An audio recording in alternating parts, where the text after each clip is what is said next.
David Gilbert vit une complète transformation. Bien qu'il débute sa trentaine, il a vécu 17 ans enfermé dans des centres d'accueil et des prisons provinciales ou fédérales. Il a à son actif plus d'une soixantaine de fugues et d'évasions de garde légale.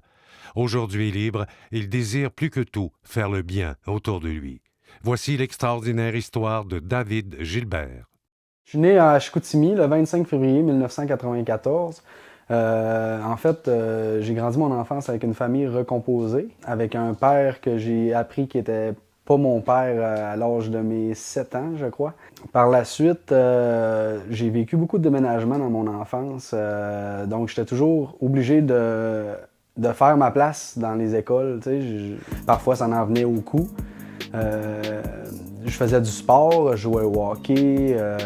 Moi, j'étais dans une famille où on était protestants quand on était jeune. Donc, on allait à l'église à tous les dimanches. Donc, j'avais appris à prier Jésus pour régler mes problèmes. Donc, quand j'avais des problèmes, je me mettais en boule. Puis le soir, j'arrivais chez nous puis je priais afin que mes problèmes soient réglés le lendemain. Mais ça marchait pas, tu sais. Fait qu'on a déménagé Chicoutimi, Labbé, Jonquière. On est parti un peu partout, Compton-Tremblay, Chicoutimi-Nord. C'est l'âge de mes 10 ans, c'est là qu'on est déménagé à la ville de Labbé. J'avais déjà eu des problèmes dans le passé. J'avais déjà mis le feu dans un camping, j'avais déjà fait plusieurs choses. Mais c'est là que je me suis vraiment révolté. J'ai connu des gens qui consommaient. J'ai commencé à consommer aussi. J'ai commencé à me dire que mes problèmes ils se régleront pas. Mais à un moment donné, moi, je me suis révolté. Le Seigneur, il m'aidait pas. Donc, j'ai commencé à lever les poings pour régler mes problèmes, en fait. Je suis venu violent, puis je suis venu... j'ai sorti de moi vraiment de la personne que j'étais, avec le temps, avec la consommation. J'ai commencé à loafer les cours, j'ai commencé à vendre de la drogue à l'école. Je me suis enlisé dans un monde qui n'était pas le mien vraiment, jusqu'au temps que je me ramasse à la maison de l'espoir. C'est comme le centre jeunesse, mais c'est un avant-centre jeunesse en fait. J'étais là tout le temps, 24h/24, je dormais là, mais il y avait aussi des jeunes qui venaient le matin juste pour l'école, qui prenaient l'école là parce qu'il y avait des problèmes d'adaptation. Puis là, un jour, j'ai vu un jeune se sauver. Là, je me suis dit, on peut s'en aller d'ici. Le lendemain matin, je me suis dit, bon, moi aussi, je vais m'en aller. C'était en plein hiver, il faisait tempête de neige dehors. Donc, j'ai pris mon manteau dans le garde-robe. J'ai pris non, c'était même pas mon manteau, c'était un coton watté. J'avais juste un coton watté dans ce temps-là, j'étais pas frileux. J'ai mis mes souliers, puis je suis parti. C'est quasiment Chicoutimi, c'est entre Chicoutimi et Labbé. Il y a une 35 km, je pense, entre les deux. J'ai marché ça là, tout le long. Là. J'ai passé par les champs, j'ai coupé par les champs. Quand je suis arrivé chez nous, ma mère était là, puis elle pleurait. Les policiers, ils venaient de partir. Puis ils avaient dit à ma mère, on serait pas surpris de retrouver votre fils congelé. T'sais, il fait pas beau, il fait moins 30 dehors. Ma mère, elle pleurait, puis elle me serrait dans ses bras, puis elle m'a dit, refais-moi plus jamais ça de ta vie. Je l'ai pas écouté, bien sûr. J'aurais peut-être dû. Finalement, elle a décidé de me garder parce que c'était un placement légal. Elle avait signé les papiers pour me placer à cet endroit-là. Elle a décidé de me garder, sauf qu'il est arrivé un autre problème plus tard. Ma soeur, on allait à la même école. On était dans l'autobus, puis il y a des jeunes qui l'intimidaient, tout le kit, puis je l'ai défendu. Je me suis ramassé une deuxième fois à la Maison de l'Espoir. J'ai pas resté là, ils n'ont pas voulu me garder, fait que j'ai fini dans des centres d'accueil à Chicoutimi. Fait que, à partir de ce moment-là, une fois que je suis rentré au centre jeunesse à Chicoutimi, c'est des jeunes qui sont de tous les milieux, en fait. C'est tous des jeunes à problème. J'étais peut-être un jeune à problème, oui, mais peut-être pas au même point que certains d'autres. Moi, je voulais déjà avoir une image plus tough un peu parce que j'étais tanné de me faire intimider dans ma jeunesse. J'ai commencé à me coller avec des mauvaises personnes. On m'avait promis à toutes les... après 30 jours, ça allait bien, que j'allais pouvoir retourner à la maison. Ça a bien été 30 jours, on m'a repoussé de 30 jours. On m'a repoussé. Fait que là, j'ai commencé à me rebeller plus à la maison. On m'avait commencé à me donner des médicaments pour le TDAH. J'ai commencé à cacher mes pelules. Fait que c'est ça. Fait que j'ai fait ma première fugue un soir. On est parti. Il avait posé des nouveaux châssis, sauf qu'il n'avait pas posé les screens sécuritaires. Donc, j'ai cassé le châssis puis j'ai descendu par l'arbre. C'est là que j'ai commencé à apprendre le vol de voiture avec cette personne-là. Fait que j'ai fait mes premiers vols de voiture ce soir-là, en fait. J'avais 13 ans. Dans le fond, je faisais fugue par-dessus fugue. Pendant mes fugues, je faisais des vols, des cambriolages dans des commerces. Je volais des cigarettes, des billets de loterie. J'ai volé des bijoux. J'ai fait plusieurs choses, en fait. T'sais, des fois, je me suis fait pogner pour des vols de chars. Fait qu'eux autres, pour régler le problème, ils m'ont envoyé en LJPA au centre jeunesse à Roberval, qui s'appelle Lachenay. J'y ai passé, je pense, de 14 à 18 ans là-bas. Mais rendu là-bas, je voulais toujours me sauver pareil, parce que j'étais pas bien là-bas, on s'entend. Il fallait que je trouve de nouvelles méthodes de me sauver. C'est là que rentrait en compte plus mes côtés amis criminels. T'sais, parfois, j'appelais un de mes amis, il venait me couper un donut dans la clôture, jusqu'au temps que je me rende compte que la clôture n'était pas assez haute pour le sportif que j'étais. Donc, j'ai dit à un de mes amis à m'amener tire la calotte l'autre bord, on va voir, je suis capable de la sauter. Je l'ai sautée, puis je suis parti. J'ai pété des fenêtres avec des extincteurs, des poteaux de badminton, je me suis fait une cicatrice, coupé un doigt et de la misère à le lever au complet. J'ai fait plusieurs évasions. Je trouvais tout le temps une méthode ou une faille pour me sauver. Là. Ils ont refait l'unité au complet à cause de moi. Ils ont posé une deuxième porte. Ils ont grandi la clôture. Mais je le conseille à personne, en fait. Là. Parce que c'est pas une marche à suivre, c'est pas une étape, c'est pas une route à suivre. Après ça, c'est ça. J'ai continué en garde fermée en LJPA. Je pognais des sentences, puis je repognais d'autres sentences, puis d'autres sentences. En tout et partout, j'ai plus d'une soixantaine de fugues et d'évasions de garde légale compilées ensemble. Pendant mes évasions de garde légale, je commettais des crimes dans la région du Saguenay-Lac-Saint-Jean. Donc, à un moment donné, j'ai été approché par les groupes criminalisés pour arrêter de mettre de la pression au sein de la ville parce que ça amenait de la pression dans le milieu criminel. Par la suite, là, on m'a appris à voler des véhicules avec des objets un peu plus spécialisés, dans le fond, pour pas briser les véhicules. Puis j'ai commencé à apporter des véhicules à Montréal, à Ottawa, à certains endroits, pour les vendre, en fait. Parfois, je vendais aussi de la drogue en même temps pendant mes évasions. Je pouvais rester un mois et demi, 2 mois en évasion de garde légale. Fait que c'est ça, je me suis rendu jusqu'à l'âge de mes 18 ans. Après ça, je suis allé rester dans un boot de studio où je faisais de la musique. Là. Je passais mes journées là, je faisais de la musique. À un moment donné, j'ai rencontré Karina.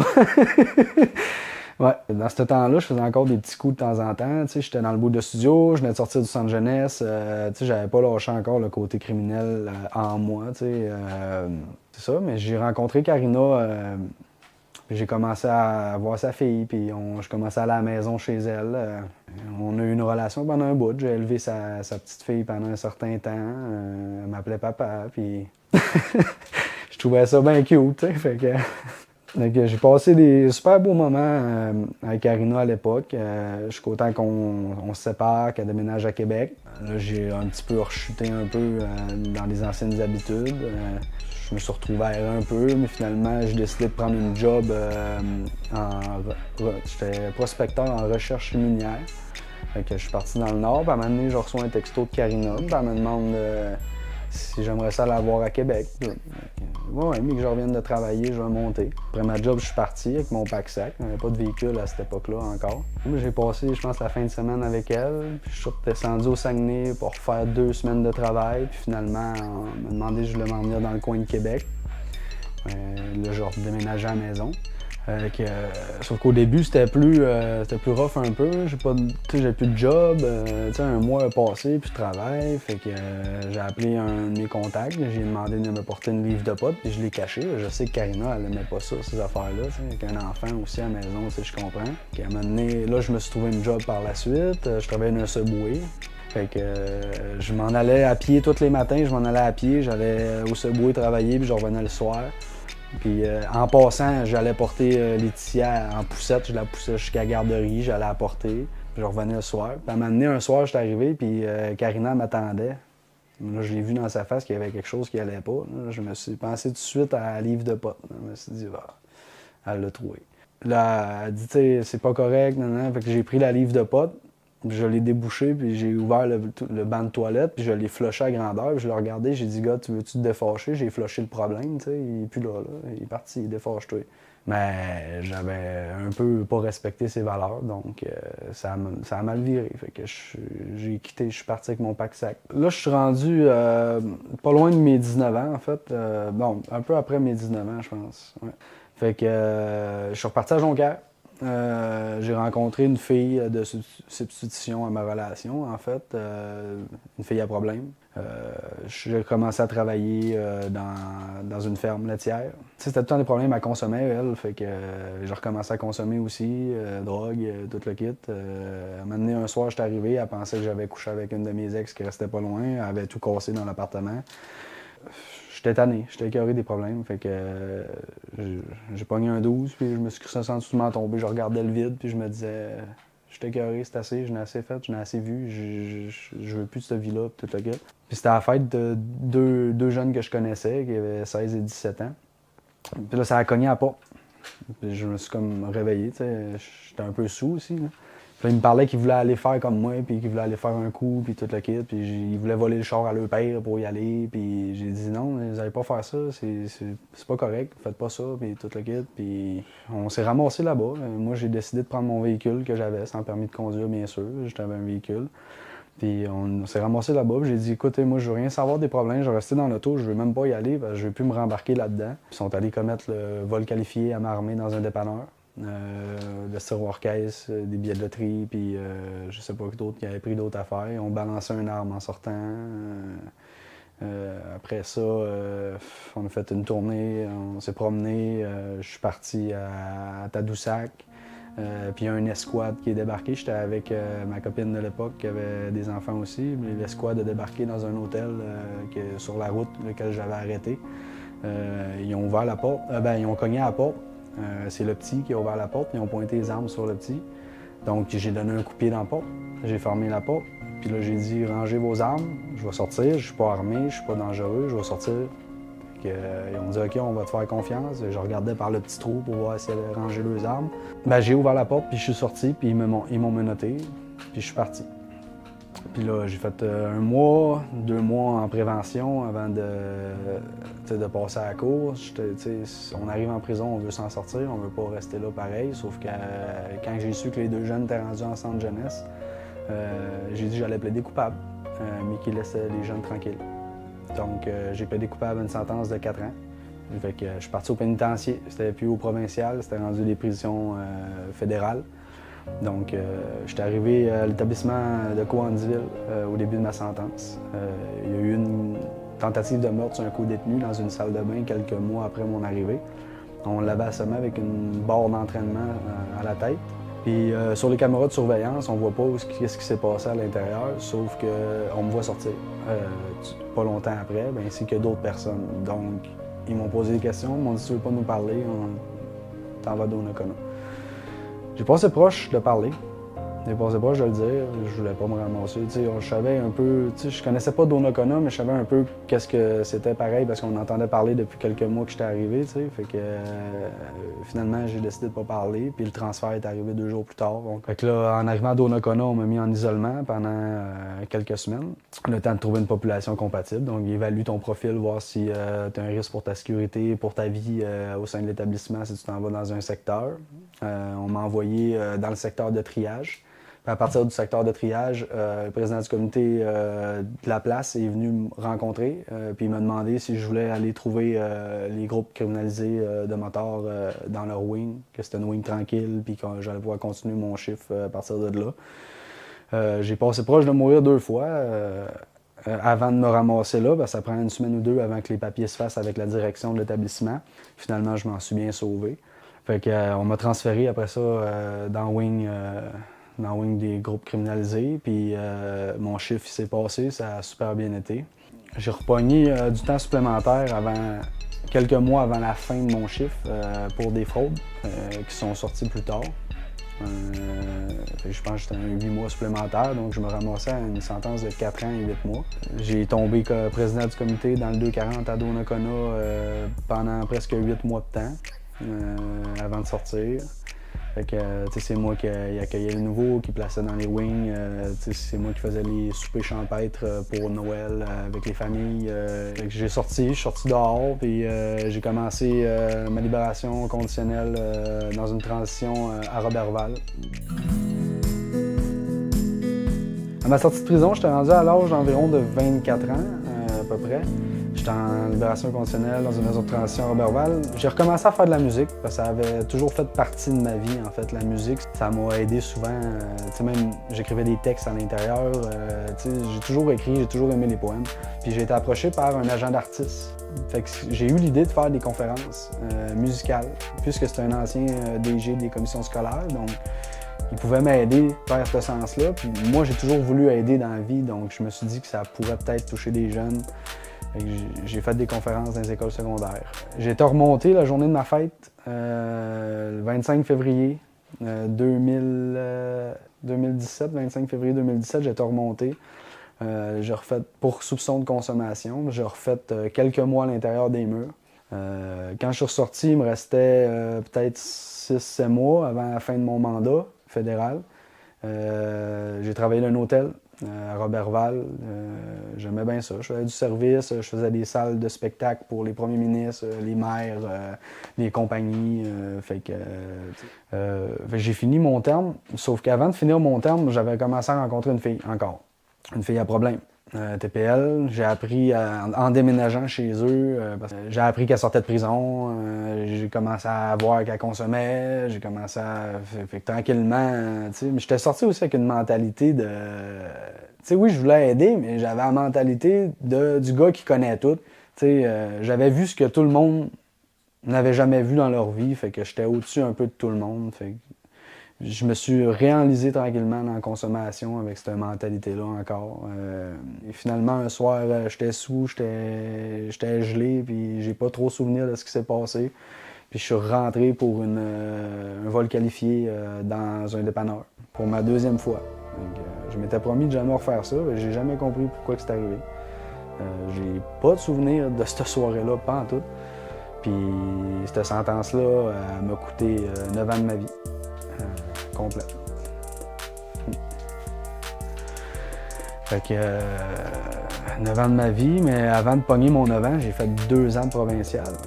2 ans de provincial, c'est intense parce que là, t'as toutes les personnes qui sont pré-sentencées, tu vis des transferts,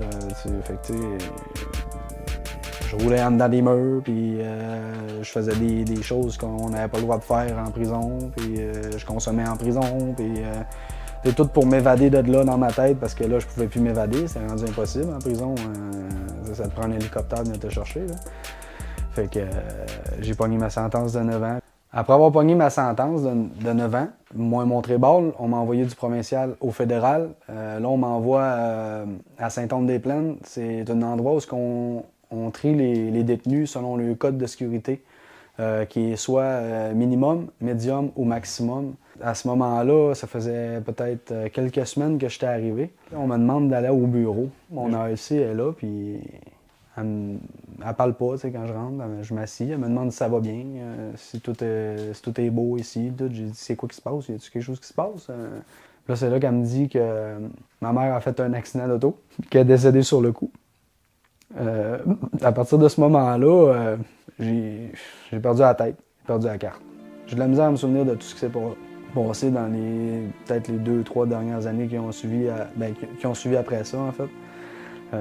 Je me suis ramassé dans un centre de santé mentale pour les détenus, CRSM. Ils ont vu que je ne fitais pas dans le décor, mais je n'étais pas là pareil, ça allait pas bien. Fait que, j'ai frappé un détenu qui a mal parlé de ma mère, j'ai pogné 8 mois supplémentaires.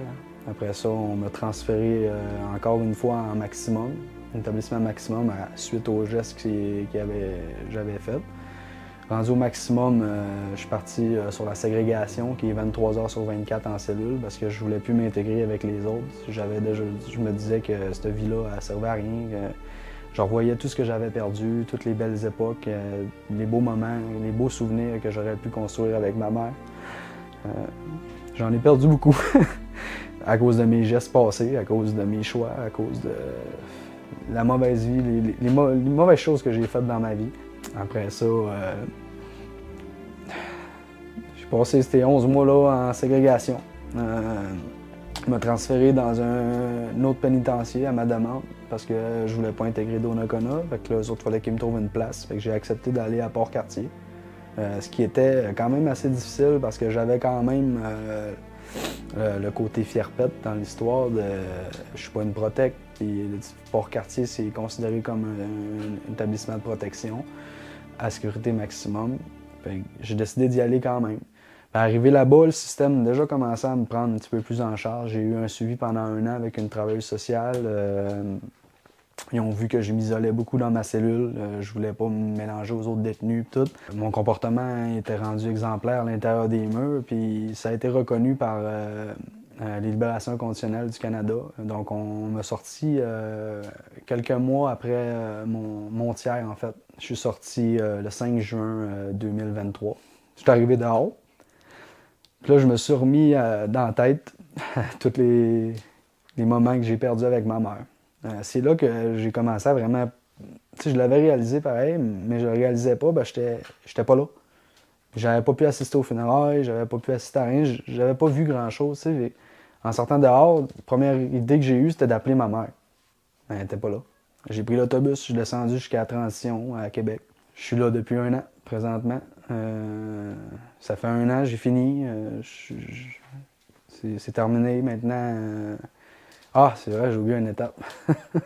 J'ai rencontré Karina une 2e fois. Une fille que j'avais beaucoup aimée. C'est sa fille qui m'a envoyé un message sur les réseaux sociaux, qui m'a demandé si je la reconnaissais. La matinée, elle m'a demandé, j'aimerais ça te voir. Fait qu'ils sont descendus à Québec venir me voir. On était rendu le 21 juin 2023. Ça faisait 15 jours que j'étais sorti. Puis elle a débarqué dans ma vie. Encore une fois. J'ai enlevé mes lunettes de soleil, puis elle a tombé sous le charme.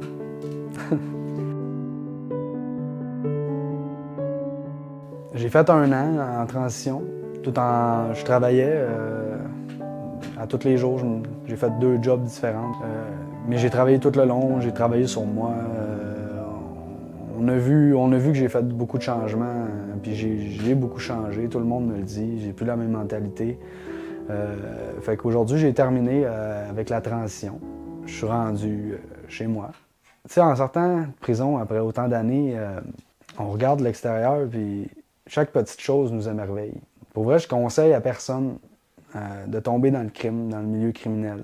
Je conseille à personne de se laisser embarquer ou de se laisser convaincre parce que on perd toutes ces belles choses-là. On devient quelqu'un de différent. On se reconnaît plus, puis personne ne nous reconnaît. On pense, nous autres, pendant qu'on est là-dedans, que tout va bien, qu'on est normal, que c'est beau, puis qu'on fait de l'argent. Les gens nous trouvent hot. Il n'y a rien de payant là-dedans parce qu'après ça, tu passes des années enfermé.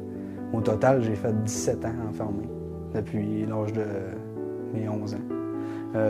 J'ai décidé d'embarquer dans l'émission parce que je trouvais que ça allait un peu avec le sens que je veux donner à ma vie. Puis je me suis dit que peut-être des gens vont se reconnaître en moi, vont se reconnaître dans mon histoire. Si je peux pas aider quelqu'un, pourquoi pas?